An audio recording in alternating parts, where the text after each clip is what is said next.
Hello दोस्तों, आपको स्वागत करता हूँ तौरंग इलेक्ट्रॉनिक्स चैनल में। तो दोस्तों आप देख सकते हो ये CRT मॉनिटर का एक पिक्चर ट्यूब है, ठीक है। और इसका अंदर एक चाइना पीसीबी यूज़ है। और ये पीसीबी ये टीवी गिर जाने के बाद बहुत कुछ प्रॉब्लम हो गया है। तो इसका पावर सेक्शन फॉल्ट हो गया था। ये पावर सेक्शन को मैं रेडी किया, लेकिन मैं मॉड्यूलर लगा के रेडी किया, क्योंकि फर्स्ट टाइम मॉड्यूलर लगाने के बाद उसका जो और प्रॉब्लम अलग अलग आता है कि नहीं है ये भी दिखना पड़ेगा। तो बाद में पावर सेक्शन को ओरिजिनली रेडी करूँगा।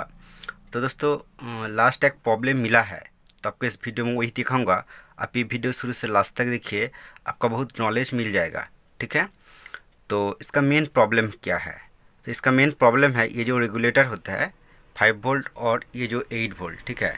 ये जो 5 वोल्ट और ये 8 वोल्ट रेगुलेटर ट्रांजिस्टर है। तो दोस्तों ये आईसी नहीं है, ठीक है। ये कंपनी एक बढ़िया ट्रिक यूज़ किया है कि कुछ अलग सा कंपोनेंट यूज़ करके इसका जो वोल्टेज आउटपुट फिक्स्ड वोल्टेज ये देखिए +5 वोल्ट, और ये पिन से 8 वोल्ट वो अलग सप्लाई आउटपुट होता है स्टैंड बाई ऑन होने का बाद। और स्टैंड बाई ऑन होने के बाद ये वोल्टेज आउटपुट होगा, तब पीसीबी पूरा तरह से काम करेगा। लेकिन दोस्तों फास्ट इसका एक अलग सा 5 वोल्ट मिलता है, जो ये मेमोरी का 8 नंबर पिन पर। और वो 5 वोल्ट ये जो IR सेंसर होता है ये सेंसर पिन पर 5 वोल्ट मिलता है। ये अलग सा 5 वोल्ट है, ये फास्ट ये आ जाता है, ठीक है। तो दोस्तों तो चलिए रेगुलेटर सेक्शन को कैसे सही किया जाता है इसके ऊपर ये वीडियो आप लास्ट तक देखिए, आपका बहुत नॉलेज मिल जाएगा, ठीक है। तो चलिए फर्स्ट सप्लाई दे देता हूँ, ठीक है।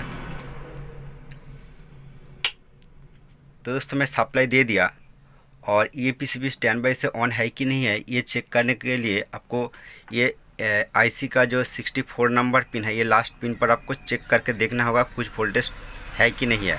दोस्तों आप देख सकते हो ये लास्ट पिन पर कुछ भी वोल्टेज नहीं है, तो लगता है कि ये स्टैंड बाई से रिलीज़ हो गया, ठीक है। तो चलिए उसका बाद स्क्रीन पर क्या रिजल्ट आता है आप एक बार देख लीजिए। तो दोस्तों देखिए ये हॉरिजेंटल लाइन है, स्क्रीन पर आप जो देख रहा है ये हॉरिजेंटल लाइन है। एक्चुअली इस प्रॉब्लम के लिए जो होता है वर्टिकल सेक्शन का फॉल्ट ये माना जाता है, लेकिन ठीक है वर्टिकल सेक्शन आईसी को सप्लाई आप जब चेक करेगा तो आपको देखा देता हूँ। देखिए इसका सप्लाई देखिए 27 वोल्ट है, और इसका सप्लाई इधर 28 वोल्ट है। और दोस्तों इसका आउटपुट वोल्टेज आपको दिखाऊंगा तो आप देख सकते हो आउटपुट पर देखिए 17 वोल्ट का आसपास है। दोनों कॉइल जो होते हैं दोनों कॉइल पर ये जो वर्टिकल कॉइल है देखिए वोल्टेज मौजूद है। इसका जो मेन प्रॉब्लम है इसका जो आईसी से वर्टिकल जो पल्स होता है वर्टिकल भी आउट जो पॉइंट होता है आईसी के अंदर देखा जाता है, वहाँ से सिग्नल यहाँ पर नहीं आ रहा है, इसीलिए इस टाइप प्रॉब्लम देखा जाता है। तो दोस्तों तो इसीलिए आपको जो रेगुलेटर ट्रांजिस्टर होता है ये ट्रांजिस्टर वोल्टेज आपको चेक करके देखा तो आप देखिए ये ट्रांजिस्टर पिन पर देखिए अभी जो 5 वोल्ट होना चाहिए 5 वोल्ट नहीं है, 0.8 वोल्ट है। तो लगता है ये वोल्टेज प्रॉब्लम है। और इसका जो 8 वोल्ट पॉइंट देखिए ये पॉइंट पर 8 वोल्ट ओके है। दोस्तों ये 8 वोल्ट आईसी का पर नहीं जाएगा तो ये ST ऑन नहीं होगा, लेकिन ये 8 वोल्ट ओके है। तो दोस्तों ये जो 5 वोल्ट मिसिंग है ये मिसिंग कैसे रिपेयर किया जाता है इस वीडियो में आपको दिखाऊंगा। तो दोस्तों ये 5 वोल्ट कौन कौन पॉइंट पर जाता है, ये ट्यूनर का ये पिन पर आता है, ठीक है। लेकिन ये पिन पर भी 5 वोल्ट नहीं है। तो ये कौन सा पिन है ट्यूनर का आप देख सकते हो, ऊपर से काउंट करेगा तो ये 1 2 3 4 5 ये 6 नंबर पिन है, ठीक है। तो ये पिन पर 5 वोल्ट मिलता है लेकिन 5 वोल्ट नहीं है। और दोस्तों ये जो वोल्टेज देखिए ये जो वोल्टेज ये जो लाइन जाता है अब अच्छा करके देखेगा तो ये आईसी का यहाँ पर एक पिन है यहाँ पर मिलेगा, और बीच में और एक पिन पर मिलेगा, तो कुछ भी पिन पर वोल्टेज नहीं है। तो दोस्तों इसीलिए मैं सप्लाई को स्टॉप कर दिया, और आपको और क्लियर करके दिखाऊंगी कि बहुत दोस्त ने कमेंट करते कि सर पीसीबी का 5 वोल्ट ओके है 8 वोल्ट मिसिंग है, ठीक है, तो कैसे सही करें। और दोस्तों इस पीसीबी का अंदर जो फॉल्ट है इसका 8 वोल्ट ओके है 5 वोल्ट मिसिंग है, तो ये प्रॉब्लम कैसे सही करें। तो दोस्तों कुछ भी प्रॉब्लम इस तरह हो सकता है, तो फर्स्ट क्या करना पड़ेगा, वोल्टेज कहाँ से आउटपुट होता है ये आपको आइडेंटिफाई करना पड़ेगा फर्स्ट। कुछ भी पीसीबी हो सकता है, ठीक है। तो दोस्तों ये पीसीबी का जो ये ट्रांजिस्टर है, ये ट्रांजिस्टर से आउटपुट होता है। तो दोस्तों ये ट्रांजिस्टर खुद भी प्रॉब्लम हो सकता है, ठीक है। और इसका ट्रांजिस्टर ओके होने के बाद ये लाइन से जो वोल्टेज जाता है अलग अलग सेक्शन पर, वो सप्लाई लाइन का कुछ भी पार्ट्स शॉर्ट हो सकता है। तो दोस्तों ये जो 5 वोल्ट या आईसी पर जाता है तो आईसी भी शॉर्ट हो सकता है, ये ट्यूनर पर जाता है ट्यूनर भी शॉर्ट हो सकता है, और बीच में जो फिल्टर कैपेसिटर होता है वो भी शॉर्ट हो सकता है, ठीक है। तो कैसे आइडेंटिफाई करें कि वो सप्लाई लाइन का शॉर्ट है कि ये खुद ट्रांजिस्टर शॉर्ट है। तो दोस्तों उसका पहले ये ट्रांजिस्टर का सप्लाई वोल्टेज भी आपको चेक करके देखना पड़ेगा कि सप्लाई ये ट्रांजिस्टर पर अलग पिन पर आता है, और वो नहीं आएगा तो तब भी प्रॉब्लम होगा। और ये ट्रांजिस्टर का बायसिंग जो पार्ट्स होता है, जिस पार्ट्स का जो पार्ट्स होता है इसका बायसिंग पार्ट्स, मतलब ये जो ट्रांजिस्टर का जो अलग अलग पिन होता है वो सभी पिन का साथ कुछ कंपोनेंट है, जो ये पीएफ है, कैपेसिटर है, जेनर डायोड है, कुछ रेजिस्टेंस है। ये प्रॉब्लम होने के बाद भी ये प्रॉब्लम हो सकता है। तो फर्स्ट क्या करना पड़ेगा, तो दोस्तों चलिए फर्स्ट इसका जो आउटपुट सप्लाई पिन है ये पिन को एक बार ओपन करके देखना पड़ेगा। तो चलिए पिन को मैं ओपन कर लेता हूँ। तो दोस्तों देखिए मैं आपको बहुत क्लियर करके दिखाता हूँ कि देखिए ये जो ट्रांजिस्टर 5 वोल्ट आउटपुट का ये जो पिन है, अब देखिए ये पिन को मैं ओपन किया, ठीक है, सिर्फ इसका आउटपुट पिन मैंने ओपन किया, और ये देखिए ये 5 वोल्ट लाइन का ये सप्लाई लाइन है, और ये जम्पर का थ्रू ये अलग सेक्शन पर ये चला जाता है। तो दोस्तों ये जम्पर को भी आप ओपन कर सकते हो, ठीक है। तो चलिए ये ट्रांजिस्टर पिन को ही मैं ओपन कर दिया, ठीक है, और उसका बाद एक बार सप्लाई देके देख लेता हूँ। तो दोस्तों मैं सप्लाई तो दे दिया, और उसका बाद ये देखिए ये जो ट्रांजिस्टर का पिन है, ये पिन पर देखिए वोल्टेज 2 वोल्ट का आसपास ही आ गया, ठीक है, 2 वोल्ट का आसपास ही आ गया।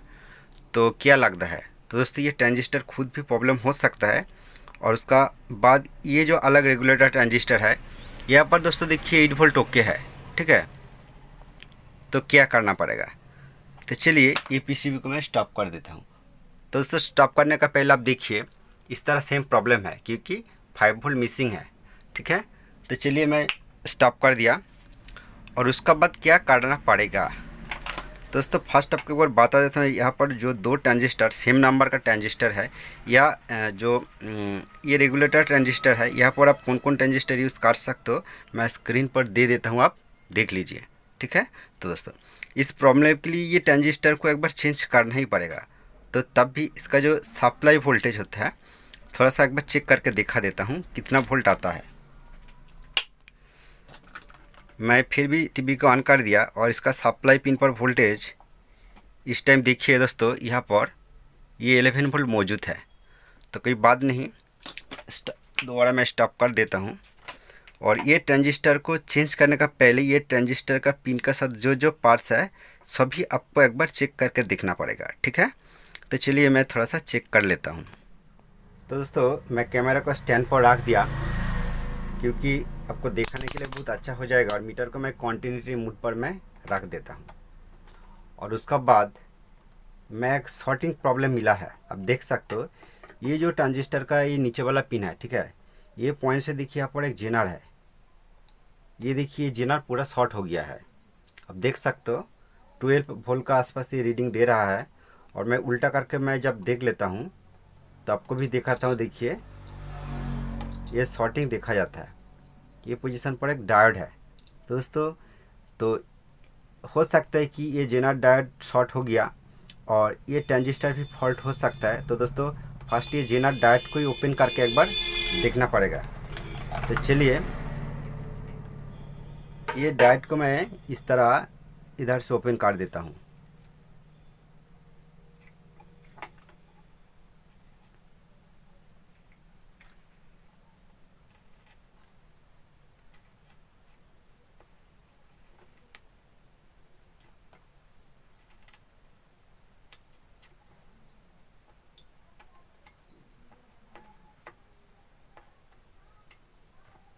तो दोस्तों ये डायोड के पिन में ओपन कर दिया, और उसका बाद ये पोजीशन एक बार चेक कर लेता हूँ। तो दोस्तों देखिए इसका जो शॉर्टिंग प्रॉब्लम ये रिमूव हो गया, तो चलिए, तो दोस्तों ये जो डायोड है या जेनर डायोड के सिंबल है, ये 5 वोल्ट 6 वोल्ट कुछ भी वोल्टेज के आसपास ये जेनर डायोड हो सकता है। तो मेरा सामने भी बहुत जेनर है, तो इसका नंबर ठीक है बाद में देखूंगा, तभी ये अलग सा एक जेनर मैं एक बार लगा के देख लेता हूँ। ठीक है,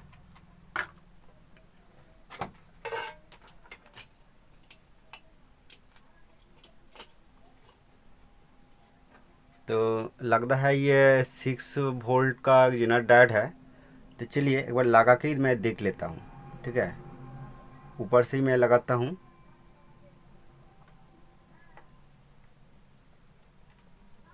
और ये डायोड में कनेक्शन कर दिया। ठीक है, और मीटर को दोबारा 200 DC रेंज पर ही मैं रख देता हूँ। और मैं सप्लाई दोबारा दे देता हूँ। तो सप्लाई तो दे दिया, और उसका बाद ये जो ट्रांजिस्टर का पिन पर वोल्टेज एक बार चेक करके देख लेता हूँ। दोस्तों देखिए, ट्रांजिस्टर पिन पर 6.3 वोल्ट आ गया। तो दोस्तों ये 5 वोल्ट होना चाहिए।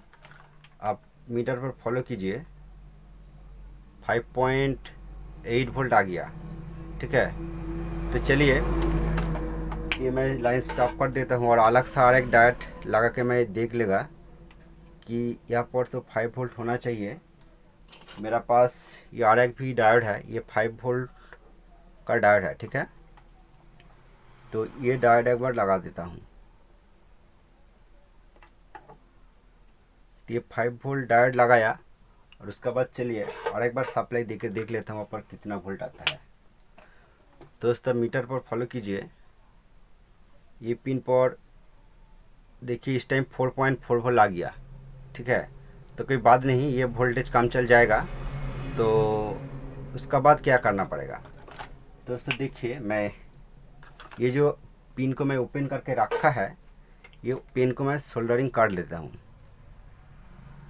दोस्तों ये पिन को सोल्डरिंग कर दिया, और उसका बाद आपको जो ध्यान रखना पड़ेगा, इसका बाद वोल्टेज ड्रॉप हो जाएगा तो, ठीक है, वोल्टेज ड्रॉप हो जाएगा तो ये खुद ट्रांजिस्टर भी ख़राब हो सकता है, क्योंकि लोड पड़ने के बाद वो लीकेज प्रॉब्लम होने का बाद भी इस तरह ट्रांजिस्टर प्रॉब्लम हो सकता है। और ये जो लाइन जाता है जिस पार्ट का साथ वो कनेक्ट है, यह पूरा कैपेसिटर है, और जिस कनेक्ट आईसी का साथ जो कनेक्शन है, आईसी भी फॉल्ट हो सकता है, टीनर भी फॉल्ट हो सकता है। ठीक है, कुछ भी हो सकता है। तो चलिए सप्लाई दे के एक बार देख लेता हूँ। तो सप्लाई तो दे दिया, और ये पिन पर